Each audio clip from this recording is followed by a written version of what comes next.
শোনো, আমি তোমাকে কিছু বলতে চাই।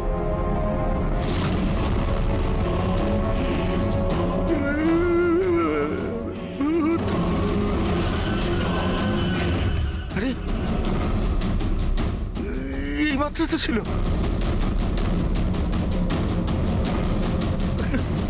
কোথায় হাওয়া হয়ে গেল?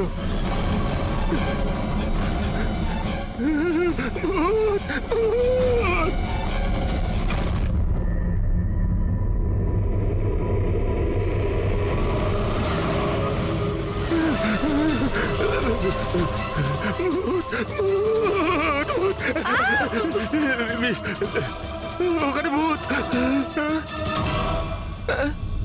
কোথায়? পুরবি, আমি ওকে নিজের চোখে দেখেছি। ওখানে দাঁড়িয়ে ছিল, হঠাৎ করে উধাও হয়ে গেল। কিন্তু নীলাম তো এখানেই ছিল, এখান থেকে ওঠেও নি। এই নীলাম একই সময় দু জায়গাতে?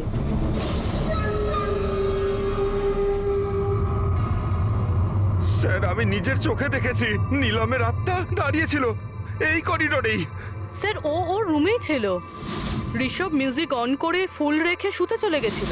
এরকম প্রথমবার হয়নি স্যার, আমি দেখেছি। স্যার, ওর বডি এখানেই থাকে আর ও বাইরে ঘুরে বেড়ায়। দেখলেন, আমি আপনাদের আগেই বলেছিলাম মিউজিক আর ফুলের জন্য ওর নার্ভের সক্রিয়তা বেড়ে যায়, আর সেই অবস্থায় ওর আত্মা শরীরের বাইরে চলে যায়। Astral projection. Astral projection? হ্যাঁ। ঋষভ, ভেতরে যাও, গিয়ে মিউজিক চালাও। যেটা তুমি তোমার বোনকে শোনাও, আর ওই ফুল সেটাও রাখো। হ্যাঁ স্যার। এবারে দেখবো।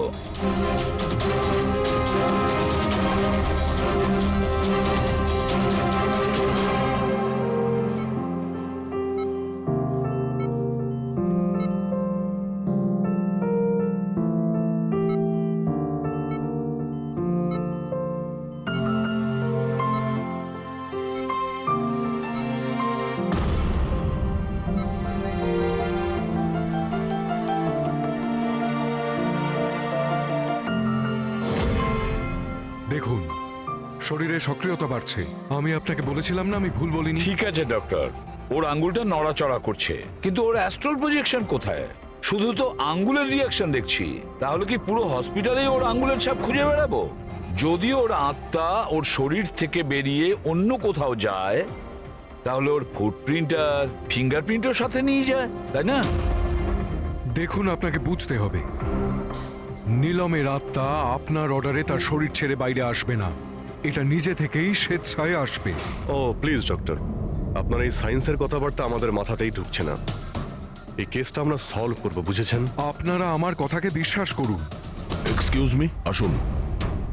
দেখুন দেখুন নীলমকে।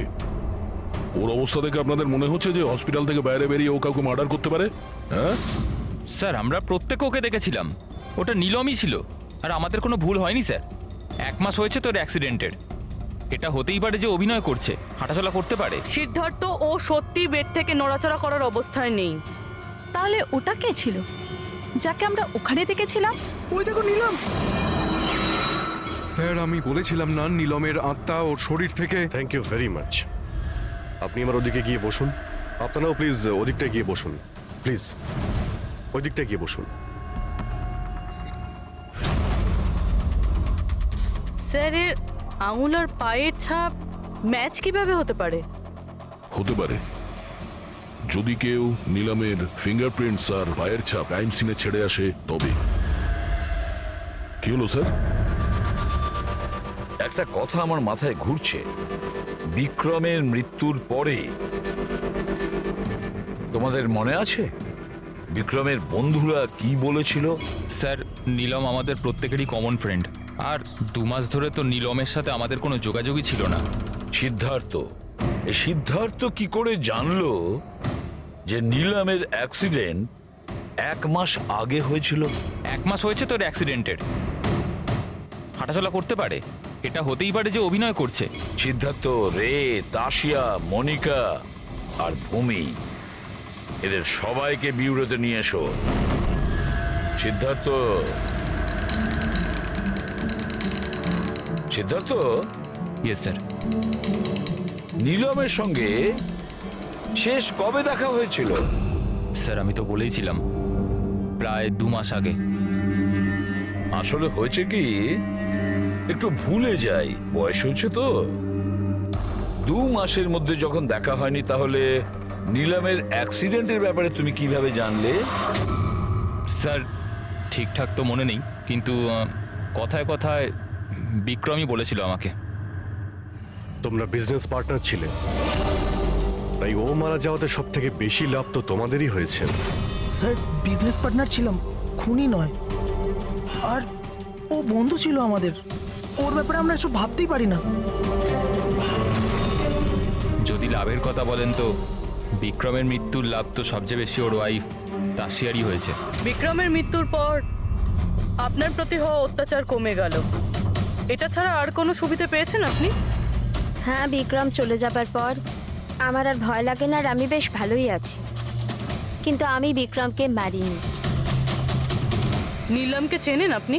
আমি নীলমকে একদমই চিনি না। 25শে জুলাই যেদিন নিলামের অ্যাক্সিডেন্ট হয়, সেই সময় তোমরা কোথায় ছিলে? স্টার ক্লাব, বিকেসি, তারপর আমরা এয়ারপোর্ট গেছিলাম স্যার। সিদ্ধার্থ, তোমার স্মৃতিশক্তির প্রশংসাই করতে হয়। স্যার মনে তো থাকবেই, ওয়ার্ল্ড ট্যুরের জন্য টিকিট আমি তো বুক করেছিলাম। ট্রাভেল এজেন্ট কে ছিল? সাইমা ট্রাভেলস। যেই বাংলোতে আপনি ছুটি কাটাতে গিয়েছিলেন, ওখানে যাওয়ার আগে আপনি ওখানে 2-3 বার গিয়েছিলেন। কি করতে গিয়েছিলেন? আমি এটাই দেখতে গিয়েছিলাম যে ওখানে কেমন সব ব্যবস্থা, ওটাই দেখাচ্ছিল। ভূমি, আপনি বিক্রমকে বাংলোর পিছনে এইটা বলে পাঠিয়েছিলেন ওখানে নেটওয়ার্ক আসে, কিন্তু এটা সত্যি না। আমরা চেক করেছি। দেখুন ম্যাডাম, ওরা অনেক বড় লোক, আমার ওদেরকে মেরে কি লাভ হবে? আর আপনি শুধু শুধু আমাকে এইসবে টানছেন। ম্যাডাম আমি কিছু করিনি। তাহলে বিক্রমের মৃত্যুর আগে, একদিন আগে হসপিটালের বাইরে কি করছিলেন? আমার ভাইয়ের দোকান আছে, ওখানে দেখা করতে গেছিলাম। আর মনিকা, আপনার কি বক্তব্য? আমি নীলমের ব্যাপারে কিছু জানি না। তাছাড়া আমার হাজবেন্ড আমাকে বেশি কিছু বলে না, তাই এসব ব্যাপারে আমার কিছু যায় আসে না। স্যার এই 5 জনের মধ্যে বিক্রমের খুন যেই করুক, কিন্তু বিক্রমের খুন আর নীলমের যে অ্যাক্সিডেন্ট, এদের মধ্যে কোনো না কোনো সম্পর্ক তো আছে স্যার। রাইট। এটা অ্যাস্ট্রাল প্রজেকশনের ব্যাপার নাকি যমজের, কিন্তু এটা তো শিওর যে এদের মধ্যে কেউ আছে যে নীলমের এই অবস্থার সুযোগ নিচ্ছে। নীলমের অ্যাক্সিডেন্ট পালোমি ব্রিজে 25শে জুলাই হয়েছিল, আর পুলিশ খবর পায় ওই দিন সকালে 4টে থেকে 5টার মধ্যে। এটা খোঁজ নিতে হবে যে ওই 3 জন, বিক্রম, সিদ্ধার্থ আর রে, 25শে জুলাই কোথায় ছিল, আর কে নীলমের অ্যাক্সিডেন্টের ব্যাপারে প্রথম জানতে পারে। আর হ্যাঁ অভিজিৎ, ওই সাইমা ট্রাভেলস, ওখানেও ভালো করে জিজ্ঞাসাবাদ করো। সো পুরবি, আজকে রাত্রে এই হসপিটালেই থাকো, কিন্তু একটা কথা মনে রেখো, ওই রুমে আজ না কোনো মিউজিক বাজবে, না কোনো ফুল থাকবে। শুধু এটা খেয়াল রাখতে হবে যে নীলমের শরীর থেকে নীলম বাইরে কিভাবে যায়। বিক্রম, রে, সিদ্ধার্থ, এদেরকে আপনি অবশ্যই চেনেন। ওদের ওয়ার্ল্ড ট্যুরের টিকিট তো আপনিই বুক করিয়েছিলেন না? হ্যাঁ স্যার। স্যার ওরা খুব অদ্ভুত লোক। স্যার প্রথমে ওরা দিল্লি যেতে চেয়েছিল, বুকিংও হয়েছিল, কিন্তু হঠাৎ করে বললো যে 3-4 ঘন্টার মধ্যে জোগাড় করে দাও, ওয়ার্ল্ড ট্যুরে বেরোবো। দেখুন, ডিটেলে বলুন আপনাদের কি কথা হয়েছিল। হ্যাঁ স্যার। ওই অ্যাক্সিডেন্টের ব্যাপারে কি করে জানলেন আপনারা? স্যার সকাল 4টের সময় আমাদের কাছে খবর এসেছিল যে একটা গাড়ি ব্রিজ থেকে নিচে পড়ে গেছে। আমি আমার টিম নিয়ে এখানে পৌঁছই আর ওই মেয়েটাকে গাড়ি থেকে বাইরে বের করি। কিন্তু স্যার অবাক হওয়ার বিষয় হলো এটাই যে এত ভয়ঙ্কর অ্যাক্সিডেন্টের পরেও মেয়েটার শ্বাস চলছিল। তদন্ত করে কি জানতে পেরেছেন? এটা কোনো অ্যাক্সিডেন্ট ছিল নাকি কেউ জেনে শুনে কাজটা করেছিল? অ্যাক্সিডেন্ট ছিল স্যার। মেয়েটাকে নেশাগ্রস্ত অবস্থায় গাড়িতে পাওয়া গেছে। কিন্তু স্যার অবাক হওয়ার মতো বিষয় এই যে সিসিটিভি ফুটেজে না মেয়েটাকে দেখা গেছে, না মেয়েটার গাড়িটাকে। ও ও যে এখানে কি করে পৌঁছলো সেটা কিছুতেই বুঝতে পারছি না। আচ্ছা, অ্যাক্সিডেন্ট তো 1 মাস হয়ে গেছে, কিন্তু এর ফুটেজ তো পেয়ে যাবো। একটা কাজ করো, এই 24 জুলাইয়ের রাতে ক্লাব ভিস্টা থেকে এয়ারপোর্ট যাওয়ার মধ্যে যতগুলো সিসিটিভি ক্যামেরা আছে সবগুলোকে চেক করো। আর হ্যাঁ, ওই হাইওয়েরও নিয়ে নাও যেটা পুলমি ব্রিজের দিকে যায়, যেখানে নিলামের কারের অ্যাক্সিডেন্ট হয়েছিল। স্যার 25শে জুলাই রাতে বিক্রম স্যার ফোন করেছিল। স্যার উনি বললেন যে ওনারা 3 জনে ওয়ার্ল্ড ট্যুরে যাবেন, এই জন্য নেক্সট ফ্লাইটেই টিকিট বুক করে দিতে। স্যার আমার খুব অদ্ভুত লেগেছিল ব্যাপারটা, কিন্তু স্যার ওনার কথা থেকে এটা মনে হচ্ছিল যে কিছু তো একটা গড়বড় চলছে। I see. বুঝতে পারছি না নীলমকে সবাই সব জায়গায় দেখতে পাচ্ছে কি করে, যখন ও নিজের বিছানা থেকেই উঠতে পারছে না। হ্যাঁ স্যার, আমি এখানেই আছি, আর নীলমও আমার চোখের সামনে আছে, ওইভাবে বিছানায় শুয়ে। আর এই নীলমের মতন দেখতে মেয়েটাকেও দেখতে পাইনি, সব কিছু নর্মাল। কাম অন ইয়ার মনিকা, তোমার কি মনে হয় বিক্রমের মৃত্যুর পর নীলম আমাকে আর রেকে মেরে দেবে? আরে রিল্যাক্স ইয়ার, রে আমার সাথেই আছে, কিচ্ছু হবে না, আমরা বাড়িতেই আসছি।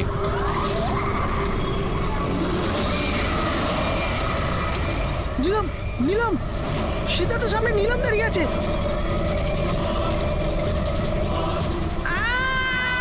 আরে ব্রেকটা মার, ব্রেকটা মার, ব্রেকটা মার।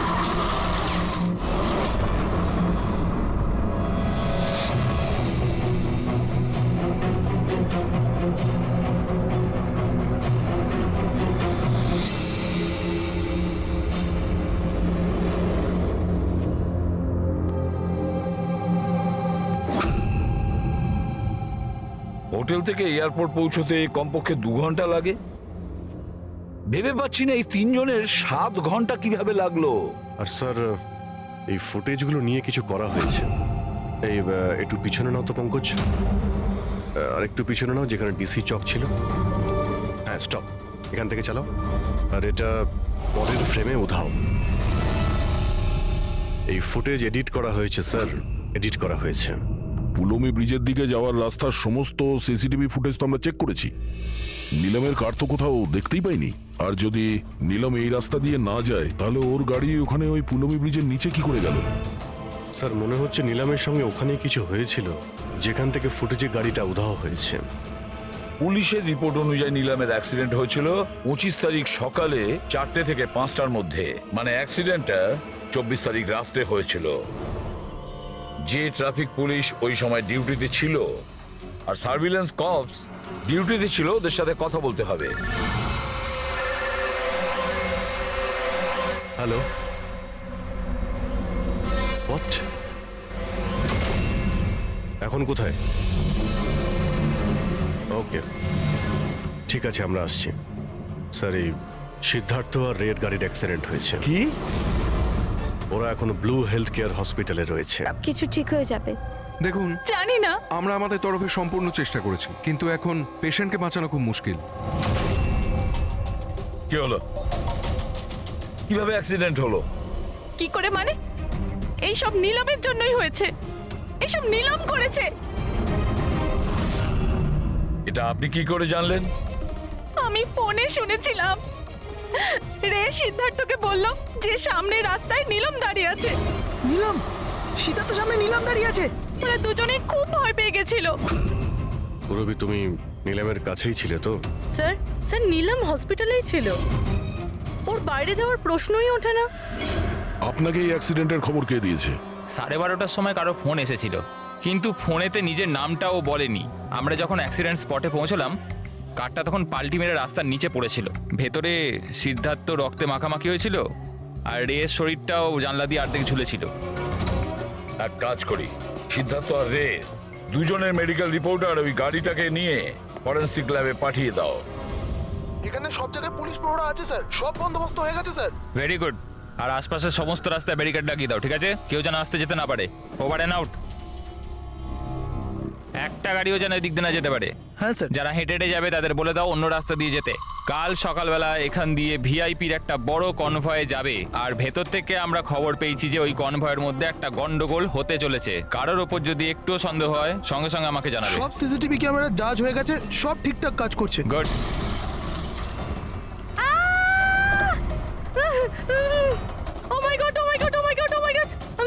So sorry. ওঠো ওঠো ওঠো ওঠো। ইট ইট আমি কিছু করিনি। Get up please get up. Accident করলেন না নাকি? না না না আমি কিছু করিনি। হি কেম ইন ফ্রন্ট বাই কার। এভাবে কেউ গাড়ি চালায় নাকি? স্যার এ তো মরে গেছে। মরে গেছে? ই না না না না না আমি কিছু করিনি। আরে ম্যাডাম, এই সিসিটিভি ক্যামেরাতে সবকিছু রেকর্ড হয়ে গেছে। এইটা চালু আছে? হ্যাঁ চলে এগুলো। এটা কেন চলে? অ্যারেস্ট করো ওনাকে। Listen listen listen listen listen actually আমার হাজবেন্ড যে আছে he is a very very rich man. টাকার কোনো অভাবই নেই ওনার।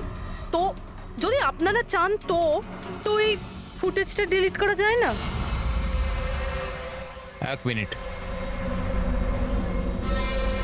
Get up save some money get up please please get up please.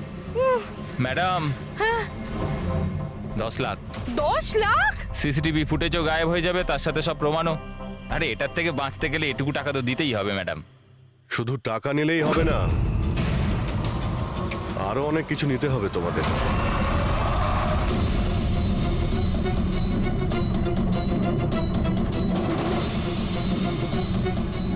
Sir, তোমরা জানো তোমাদের ডিউটি আজকে এখানে কেন ছিল?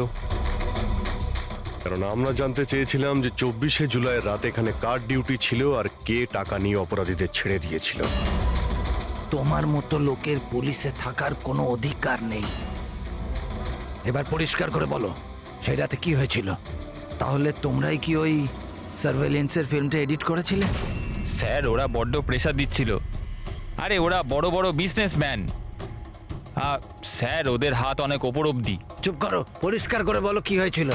স্যার ওই রাত্রির প্রায় 2:30টার সময় বিক্রম, রে আর সিদ্ধার্থর গাড়িটা নীলমের গাড়িটাকে ধাক্কা মারে। আর ওই ওদের মনে হলো যে মেয়েটা মরে গেছে। ওরা বড্ড ঘাবড়ে গেছিল স্যার। ওরা শুধু আমাদেরকে এটুকুই করতে বলেছিল যে এই সিসিটিভি ফুটেজের ওদের অংশটুকু যেন আমরা বাদ দিয়ে দিই, বাকি মেয়েটা আর ওই গাড়িটার ব্যবস্থা ওরা নিজেরাই করে নিতে পারবো বলেছিল। স্যার সেই জন্য নিলাম প্রতিশোধ নিচ্ছে। যখন ওর অ্যাক্সিডেন্ট হয় এরা তিনজন ওকে এখানেই ফেলে গেছিল। নিলাম নয়, অন্য কেউ, যে রে, সিদ্ধার্থ আর বিক্রান্তের উপরে প্রতিশোধ নিচ্ছে।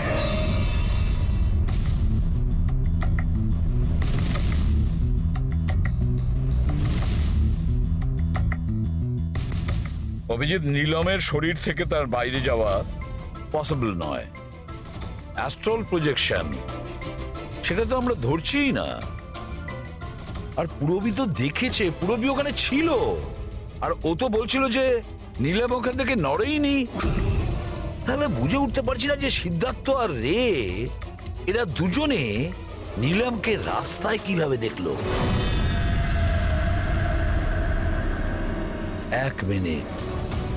এক মিনিট এই নীলম একই সময় নিজের রুমে আর হসপিটালের করিডোরেও তো দেখা গিয়েছিল। 1 মিনিট বস, এই যে গাড়িটা নীলমকে হঠাৎ দেখে ঘাবড়ে গিয়ে উল্টে যায়নি, বরং এই গাড়িটাকে অ্যাক্সিডেন্ট করানো হয়েছে। এত জোরে ধাক্কা মেরেছে যে ওদিকে দরজাটা তো পেরিয়ে গেছে। ইচ্ছে করে জেনে বুঝে কোনো গাড়ির সঙ্গে এটাকে ধাক্কা লাগানো হয়েছে। স্যার সিদ্ধার্থ আর রের অ্যাক্সিডেন্ট একটাই গাড়িতে হয়েছে, কিন্তু ওদের মেডিকেল রিপোর্টস কিছুতেই ম্যাচ করছে না। কি?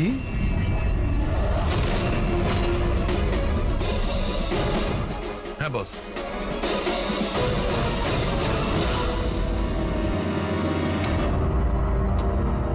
এই পুরো রহস্যটা কি? এটা কি বলতে চাইছে? ফিঙ্গারপ্রিন্টস আর ফুটপ্রিন্টস ম্যাচ করা, দুটোই তো অ্যাক্সিডেন্ট। আর সারিকা বলছে যে সিদ্ধার্থ আর রের মেডিকেল রিপোর্ট ম্যাচ করছে না। এই পুরো ব্যাপারটা আসলে কি?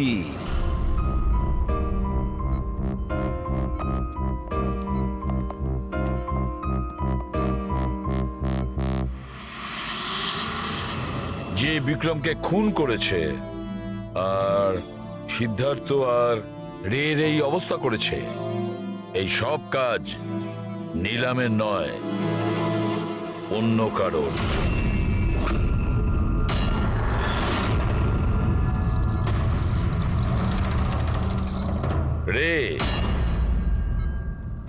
রে তোমার যেখানে অ্যাক্সিডেন্ট হয়েছিল সেখানে সিআইডির অফিসাররা গিয়েছিল। আর তাছাড়া তোমার গাড়ির কন্ডিশন আর তোমাদের মেডিকেল রিপোর্টও চেক করা হয়েছে। ওটা খুব সাংঘাতিক অ্যাক্সিডেন্ট হয়েছিল। দেখো সিদ্ধার্থর কিরকম অবস্থা। কিন্তু একটা জিনিস দেখে ভালো লাগছে, এত বড় অ্যাক্সিডেন্ট, এত সাংঘাতিক অ্যাক্সিডেন্ট যেখানে সিদ্ধার্থর এরকম অবস্থা, সেখানে তোমার তো শুধু এত সামান্য আঘাতটা লেগেছে কিভাবে? আচ্ছা এই অ্যাক্সিডেন্টটা হলো কিভাবে? আসলে ওই আমি রাস্তাতে আমি নীলমকে দেখেছি, আর এই কথাটাই আমি সিদ্ধার্থকে বলেছি। ওই ভয় পেয়ে গাড়ি টার্ন করতে গেল, গাড়ি স্পিডে ছিল তো কন্ট্রোল হলো না, আর গাড়ি উল্টে গেল। না না না না না, মিথ্যে কথা বলছো তুমি। তোমার গাড়ি উল্টে যায়নি, অন্য গাড়ি এসে তোমাকে ধাক্কা মারে। কে?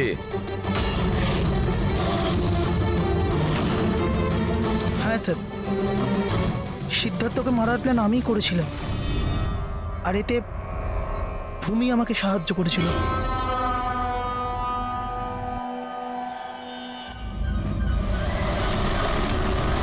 আরে ব্রেকটা মার, ব্রেকটা মার, ব্রেকটা মার!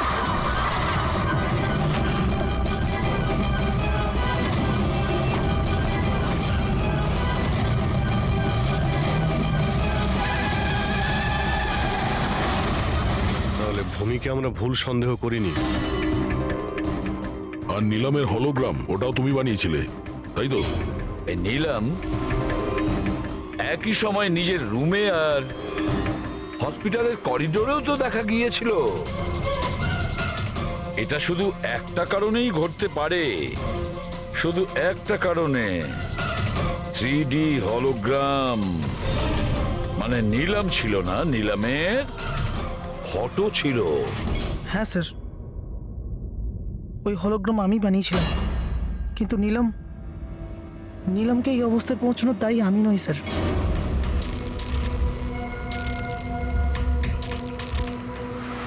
এই নিলাম আমাদের ডিসি চকে কেন ডাকলো? ও আমার উপর লিগ্যাল অ্যাকশন নেবার কথা ভাবছে, কিন্তু আমি ওকে 1 টাকাও দেবো না। ওর হিসেব আমি আজকে একদম শোধ করে দেবো। আরে কি করছিস বিক্রম? ও বন্ধু আরে আমাদের। উড়িয়ে দে এটাকে বিক্রম। আরে সিদ্ধার্থ তুই চুপ করে বস না। না বিক্রম, না না না বিক্রম, আমি বিক্রমকে আটকানোর চেষ্টা করেছিলাম, কিন্তু স্যার বিক্রম আমার একটা কথাও শুনলো না। আমি নীলমকে বাঁচাতে চাইছিলাম স্যার, ওকে হেল্প করতে চাইছিলাম, কিন্তু এই দুজনে আমাকে কিছু করতে দেয়নি। ও আমাদের বন্ধু ছিল স্যার, কিন্তু আমিও টাকার লোভে পড়ে গিয়ে সিদ্ধার্থ আর বিক্রমের সাথে মিলে নীলমের সাথে বেইমানি করলাম স্যার। ওকে বিজনেস থেকে বের করে দিলাম, আর ওকে মরার জন্য ছেড়ে দিয়ে আমরা 3 জন ওয়ার্ল্ড ট্যুরে চলে গেছিলাম। কিন্তু স্যার যখনই আমরা ফিরে এলাম, তখন থেকে আমি বুঝতে পারলাম যে সিদ্ধার্থ আর বিক্রম মিলে আমাকেও এই বিজনেসের পার্টনারশিপ থেকে বাইরে বের করে দিতে চাইছে। কিন্তু এর আগে এই দুজন নীলমের মতো আমার সাথেও বেইমানি করে। আমি এই দুজনকে আমার রাস্তা থেকে সরানোর প্ল্যান করলাম, আর নীলমের সাহায্য নিয়ে ওদেরকে ভয় পাওয়াতে শুরু করি। তাহলে এই বাংলোতে ছুটি কাটানোর আইডিয়া তোমারই ছিল? হ্যাঁ, ওখানে আমি দুজনকে রেখেও ছিলাম বিক্রমকে মারার জন্য। আমি যা করেছি আমার আফসোস নেই স্যার। নীলমের এই অবস্থাতে আমার পরিচয় গোপন করে ওকে টাকা দিয়ে সাহায্য করছিলাম। জেল যাওয়ার পর এটাই চাইবো যে ওর চিকিৎসায় যেন কিছু কম না হয়। আর ভূমি আমার অফিসে কাজ করতো স্যার, এই জন্য আমি জানতাম যে ও আমার সঙ্গ দেবে, আর আমি ভূমিকে ব্যবহার করেছি নীলমের 3D হলোগ্রাম লাগানোর জন্য।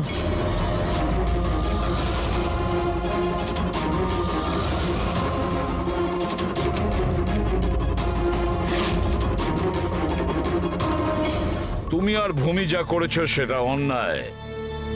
আইন তোমাদের কোনোদিন ক্ষমা করবে না, কঠোরতম শাস্তি হবে তোমাদের।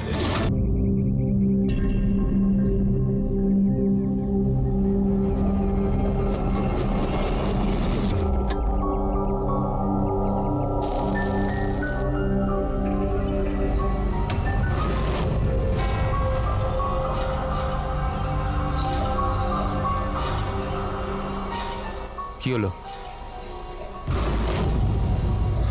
বুঝলি সিদ্ধার্থ, এটা ভেবে অবাক লাগছে যে এতক্ষণ সময় হয়ে গেল আর কেউ আমাদের ওই ব্যাপারে কিচ্ছু জিজ্ঞেস করলো না।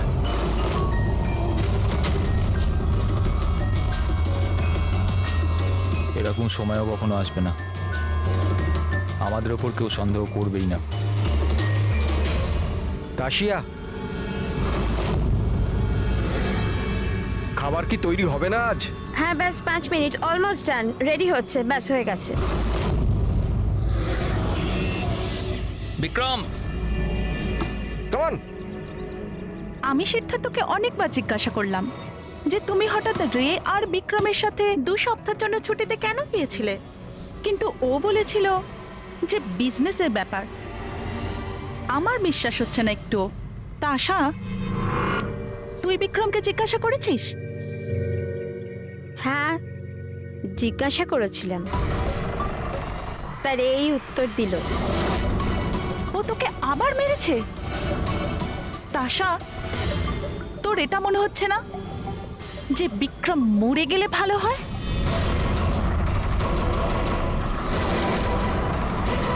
হ্যাঁ। খুব মজা হলো, হাঁপিয়ে গেলাম রে। জায়গাটা হেভি ভাই, শহর থেকে অনেকটা দূরে, বেশ ফ্রেশ খুবই লাগছে। রিফ্রেশিং লাগছে, মাঝে মাঝে আসতে হবে। ঠিক বলেছিস ভাই। গুড জব ভূমি, অ্যারেঞ্জমেন্ট দারুণ হয়েছে। Thank you sir.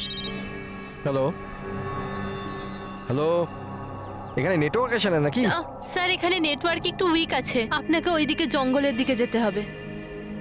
Hello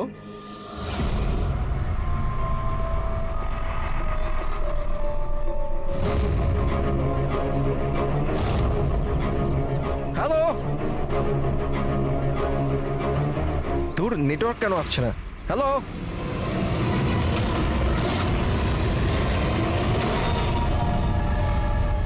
Neelam, তুমি? নীলম? নীলম, নীলম,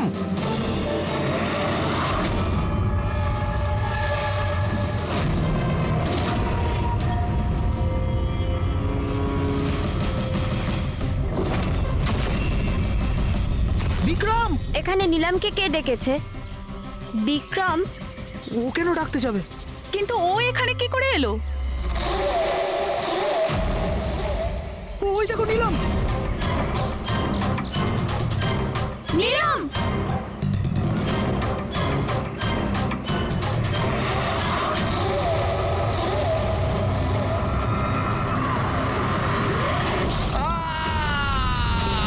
বিক্রমের চিৎকার এটা।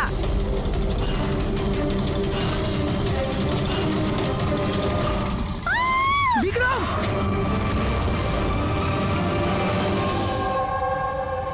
তোমরা সবাই বলতে চাইছো যে বিক্রমকে এখানে নীলম ইচ্ছে করে ডেকেছিল যাতে ওকে সহজেই মারতে পারে, তাই তো? আচ্ছা, আপনারা কি নীলমকে দেখেছিলেন নাকি বিক্রমের মুখ থেকে শুধু শুনেছিলেন? স্যার, আমরা প্রত্যেকে নিলামকে দেখেছি। আর ও হালকা নীল রঙের লম্বা ড্রেস পরেছিল। আচ্ছা, এই নীলম কে? আর ও এখানে কি করে এলো? আচ্ছা, ও কি জানতো যে আপনারা এখানে ছুটি কাটাতে আসছেন? স্যার, নীলম আমাদের প্রত্যেকেরই কমন ফ্রেন্ড। আর 2 মাস ধরে তো নীলমের সাথে আমাদের কোনো যোগাযোগই ছিল না। আচ্ছা, আর তার আগে? স্যার, ওই 2 মাস আগে ওই আমাদের আর নীলমের মাঝে কিছু প্রবলেম হয়েছিল। ওর পরে নীলমের সাথে আর কোনো যোগাযোগ নেই স্যার। হ্যাঁ স্যার, আজ বিক্রমের মুখে নীলমের নাম শুনে আমরা সব অবাক হয়ে গেছিলাম। আপনি তো এখানকার কেয়ারটেকার, আপনি তো খুব ভালোভাবে জানবেন যে এখানে কে এসেছিল আর কি কারণে এসেছিল। একদম ফাঁকা জায়গা স্যার, যে কেউ যেতে আসতে পারে। ভূমি, তুমি বিক্রমকে জঙ্গলে পাঠিয়েছিল তো ফোনে কথা বলার জন্য? স্যার কারণ ওখানে নেটওয়ার্ক খুব উইক থাকে, তার জন্য। চাইলে আপনারা নিজেরা চেক করে দেখতে পারেন। ঠিক আছে, বিক্রমকে ফোন কলটা কে করেছিল সেটা যদি একবার জানতে পারি তাহলে ঠিক জানতে পারবো যে এখানে কি হয়েছিল আর করেছিল কে।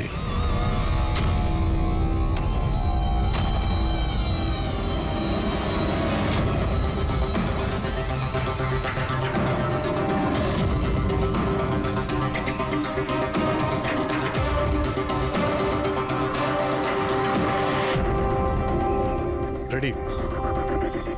এর উপরে ওঠো। এই নাও।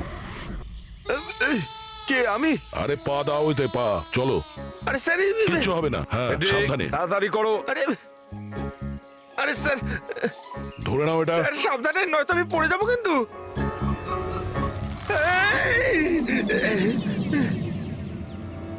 স্যার এরা হয়তো মেয়েটার নাম বলছে, কিন্তু এদের কথায় বিশ্বাস করা একটু মুশকিল।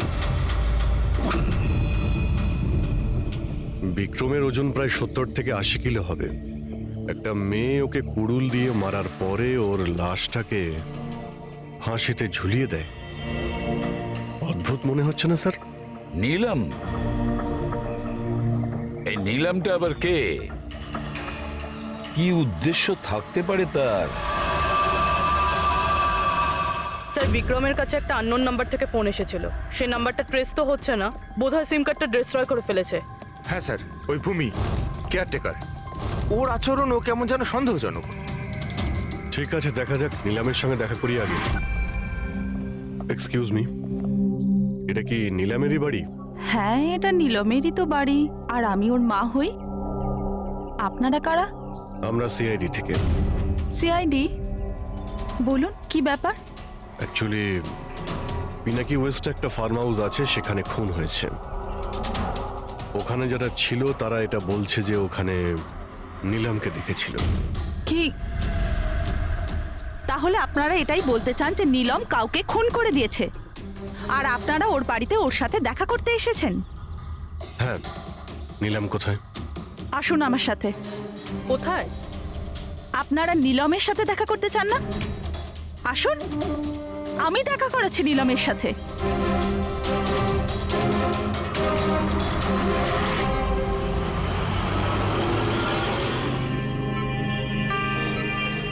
এই যে আমার নীলম, দেখছেন আপনার এর অবস্থা?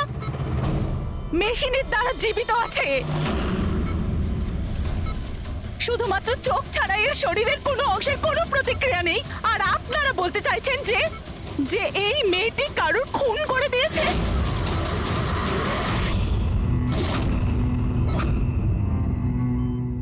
খুন করেছে আমার দিদি?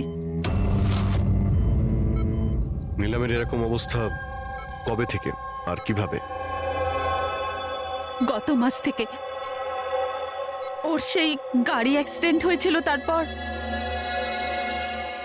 এই অ্যাক্সিডেন্ট হলো কি করে? মানে কেউ এসে ধাক্কা মেরেছিল না গাড়ির ব্রেক ফেল হয়ে গেছিল? ওই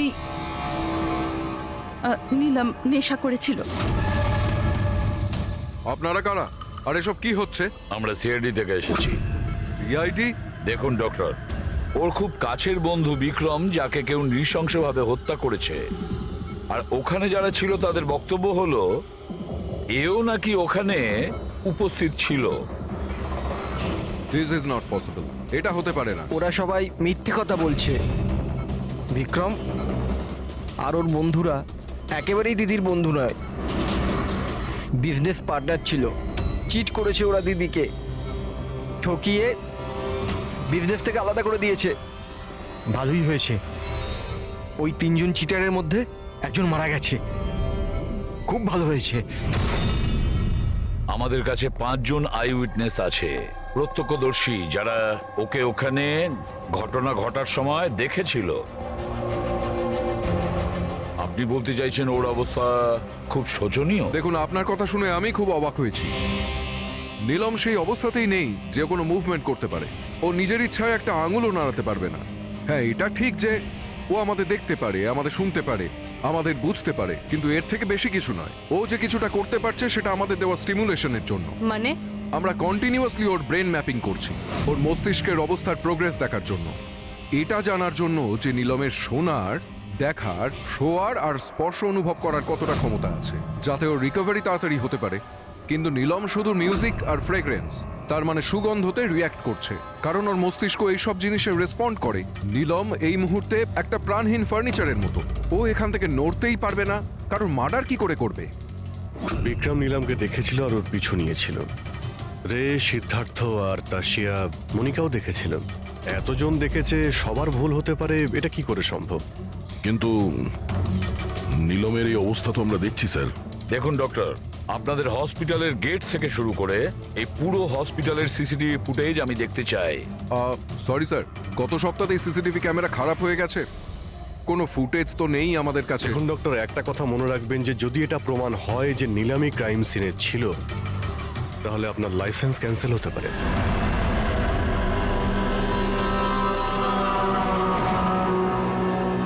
এবার ডক্টর সারিকাকে দিয়ে ওর ভালো করে এক্সামিন করাতে হবে। এই পরিস্থিতিতে দুটো ব্যাপার হতে পারে। হতে পারে এই নীলম নাটক করছে, কিংবা ওর মতো দেখতে কেউ আছে, আর এতজনে দেখেছে, সবার চোখে তো আর ফাঁকি দিতে পারবে না। স্যার, আমার মনে হচ্ছে পুরবি আর ফ্রেডিকে একে লক্ষ্য রাখার জন্য এখানেই থাকা উচিত। তাহলেই জানা যাবে ও বিছানা থেকে উঠতে পারে কিনা। পুরবি, হেড্রিক, এই করিডোর থেকে শুরু করে আর ওর ঘর অবধি খুব ভালো করে খেয়াল রাখবে। ভালো তো লাগছে না ওকে এই অবস্থায় দেখতে, কিন্তু তবু আমাদের ওর ফিঙ্গারপ্রিন্টস আর ফুটপ্রিন্টস নেওয়া দরকার। আর তাছাড়া নীলামের ভাই আর মা ছাড়া ওখানে আর কে কে আসেন ওর খোঁজ নিতে, ওর সঙ্গে দেখা করতে, সেটাও দেখতে হবে।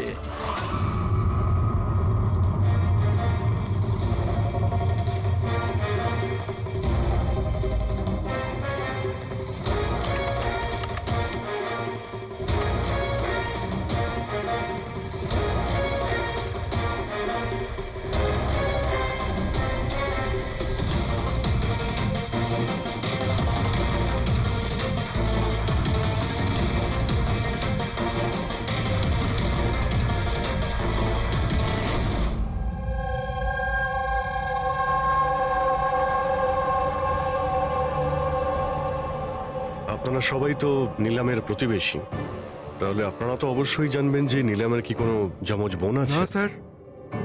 আচ্ছা, কোনো কোনো কাজিন বা ফ্রেন্ড যাকে নিলামের মতোই দেখতে? স্যার, নীলমকে আমরা ছোট থেকে দেখছি, অনেক বছর ধরে চিনি ওদের পরিবারকে। নীলমের কোনো বোন নেই, শুধু একটা ভাই আছে। আচ্ছা আচ্ছা রাজু, তুমি তো অনেক বছর ধরে এখানে কাজ করছো, তুমি নিশ্চয়ই জানবে। স্যার, নীলম দিদির আত্মীয়দের দেখেছি আমি, ওনার বন্ধুদেরকে আমি চিনি, কিন্তু স্যার এমন কেউ নেই যাকে নীলম দিদির মতো দেখতে। নীলম, ওর জ্ঞান নেই, ও কোমাতে আছে, আর ও তো কিছুই করতে পারবে না। আর রইলো বাকি সবাই যারা ওই সময় পিকনিকে প্রেজেন্ট ছিল। বিক্রমকে খুন ওদেরই মধ্যে কেউ করেছে। তবে স্যার, এই তাশিয়া বিক্রমের স্ত্রী, ওর মুখ দেখে মনে হচ্ছে না যে ওর স্বামী মারা যাওয়াতে ওর কোনো আফসোস রয়েছে। কিংবা স্যার নীলমের মা বিদ্যা আর ওর ভাই ঋষভ। স্যার, বিক্রম আর ওর বন্ধুরা নীলমকে বিজনেস থেকে সরিয়ে দিয়েছিল, হতে পারে বদলা নেওয়ার জন্য দুজনে মিলে বিক্রমকে প্রাণে মেরে দিয়েছে। স্যার, সন্দেহর তালিকায় তো এও রয়েছে, এই বিক্রমকে জঙ্গলের দিকে পাঠিয়েছিল স্যার। পঙ্কজ, এই 4 জনের ওপর কড়া নজর রাখো। দেখো গত 48 ঘন্টায় কি করছিল, কোথায় কোথায় গিয়েছিল। স্যার, স্যার আমার একটা ব্যাপার একদম ভালো লাগেনি। কি ভালো লাগছে না ভাই? স্যার, আমি নিজে ওই মেয়েটাকে এক্সামিন করে আসছি, বেচারি নিজের হাতটাও নাড়াতে পারে না, আর আমরা ওর ফুটপ্রিন্টস আর ফিঙ্গারপ্রিন্টস খুনির সাথে ম্যাচ করাচ্ছি। দিস ইজ সারিকা, একটা কথা তুমি খুব ভালো করে মনে রাখবে, তুমি এতদিন ধরে সিআইডিতে কাজ করছো। সিআইডির কাজে কোনো ইমোশনের জায়গা নেই, এখানে সবাইকে সন্দেহ করতে হয়। মনে রেখো, ওই মেয়েটাকে 5 জন লোক ওখানে দেখেছে, বুঝলে? ইমোশনের কি আছে? এক কাজ করো,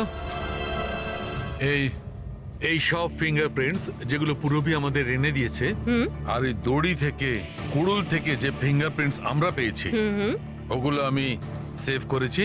একটু ম্যাচ করে দেখো যদি কিছু পাওয়া যায়।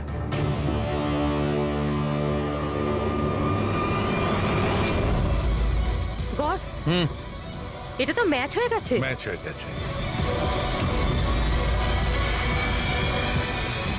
হসপিটালের যে ভিজিটার্স বুক আছে, সেই হিসাবে কোনো একজন ডক্টর রজত আছে যে গত 2 সপ্তাহ ধরে এই নীলামের সঙ্গে দেখা করতে আসছে।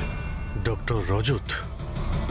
আচ্ছা, উনি কি সেই যিনি অ্যাস্ট্রোফিজিক্স আর প্যারানর্মাল সায়েন্স নিয়ে কাজ করছেন? হ্যাঁ সালুকে বলো, কি নীলম ক্রাইম সিনে গিয়েছিল? নীলম হাঁটতে পারে?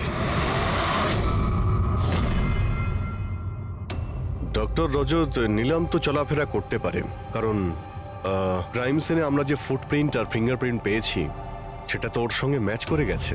তাহলে এই পুরো বিষয়ে আপনার কি রোল? দেখুন, আমি আপনাদের কথা অস্বীকার করছি না। হসপিটালের বেড থেকে নিলাম উঠতে পারে। হ্যাঁ, ওর ফিঙ্গারপ্রিন্টস আর ফুটপ্রিন্টস অ্যাস্ট্রাল পজিশনের সাথে মিলবে কি মিলবে না, that I am not sure. Excuse me, কি বললেন আপনি? Astral, what is that mean? এক minute, astral projection? Are you joking? আমার সঙ্গে মজা করছেন না তো? নীলমের ভাই ঋষভকে আমি বলেছিলাম একটা বিশেষ মিউজিক চালানোর জন্য আর নীলমের পাশে ফুল রাখার জন্য।